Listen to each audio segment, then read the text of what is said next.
असं अचानक जेव्हा सरप्राईज मिळतं ना, तेव्हा चेहऱ्यावरचा आनंद काहीसा वेगळाच असतो. कारण आज आले होते साडी शॉपिंगसाठी.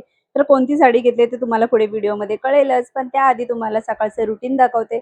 आज बरेच दिवसांनी ना त्यांच्या हातचा पास्ता खायला मिळणार होता. भरपूर भाज्या घालून छान पास्ता तयार केला होता. पण अजिबात पसारा केला नव्हता ना, म्हणून मला त्याचा आनंद जास्त झाला होता. तर हे बघा, गरमागरम पास्ता खायला आम्ही ते सगळे बसलो आणि उर्वीसुद्धा तेच चाललंय, की उर्वीला सुद्धा आज ब्रेकफास्टमध्ये पास्ताच पाहिजे.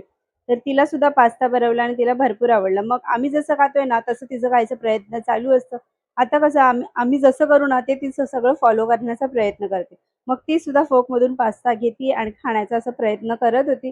तर आज होता संडे, म्हटलं आज काहीतरी छान चमचमीत असं करूया. तर चिकन वड्यांचा बेत ठरला होता. गावी मे महिन्यात गेलो तेव्हा चिकन वडे झाले होते, त्यावर आत्ता खाणार आहोत. तर चिकन आणायला बाहेर गेलो. म्हटलं मस्त थंडगार ज्यूस घेऊयात.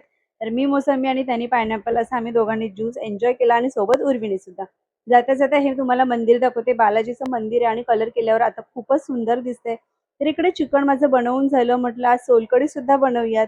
आज आनंद खायचा वेगळाच होता. तर नारळाचं दूध तयार केलं आणि त्यानंतर मी त्यामध्ये कोकम आगळ घातलं आणि छान अशी सोलकढी तयार केली. हे बघा, सकाळीच पीठ भिजवून ठेवलं होतं आणि लगेच आता दुपारच्या वेळेला गरमागरम वड्यांना सुरुवात केली. तर आज चिकन, वडे, सोलकढी आणि मस्त गरमागरम भातसुद्धा आहे. पण भाताची तर आम्हाला गरजच नसते.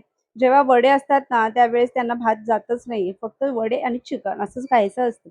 तर मी इथे किचनमध्ये काम करायला लागली, की उर्वीची लुडबुड ही असायलाच पाहिजे. तिचं सुद्धा पीठ हवं होतं तिला असं खेळण्यासाठी वगैरे. तर दुपारच्या वेळेला मस्त जेवण एन्जॉय केलं आणि छान असं ताणून दिलं. ते बघा, आणि संध्याकाळच्या वेळेला आम्ही अचानक त्यांनी मला सांगितलं, की आज आपण गणपतीच्या मंदिरात जाऊयात. चाललं होतं, की सकाळीच नॉन-व्हेज खाल्लं आणि गणपतीच्या देवळात का जायचं? म्हटलं ठीक आहे. मनात असं काही नाहीये, देवाचं दर्शन घेण्यासाठी म्हणून आम्ही निघालो. आणि जाता-जाता इथे छान खेळण्यांचं दुकानसुद्धा बघितलं. तर आतमध्ये मंदिरमध्ये गेल्यावर तिथेच पूजासुद्धा चालू होती. भरपूर त्यांनी अशी पूजा मांडली होती. सत्यनारायणची जशी पूजा असते तशी.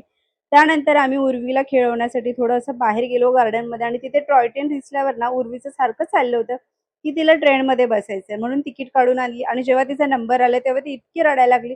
तिला मम्मासुद्धा हवी होती ट्रेन गाडीत बसण्यासाठी. मग ते काही पॉसिबल नव्हतं, कारण 2 ते 12 वर्षांच्या मुलांसाठीच ती टॉय ट्रेन होती.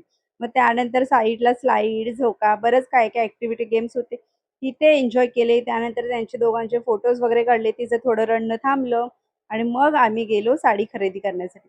अचानक त्यांनी मला सरप्राईज दिलं, की आपण साडी खरेदी करण्यासाठी जाऊयात. 2-3 वेळा म्हटले सुद्धा नको म्हणून, पण आता वटपौर्णिमा सुद्धा जवळ येते म्हणून मग एक छान अशी साडी गिफ्ट घेतली आहे. तर आणि त्यानंतर हे बघा, उर्वी आमची पिशवी घेऊन अशी निघाली आहे. तर असा होता आजचा दिवस. आणि आता ब्लाऊज शिवायला नको म्हणून रेडीमेड ब्लाऊज बघायला गेले, पण ते काही आवडले नाही. त्यामुळे घरी आलो, मस्त मोजिटो पियालो आणि आजचा दिवस एंड केला.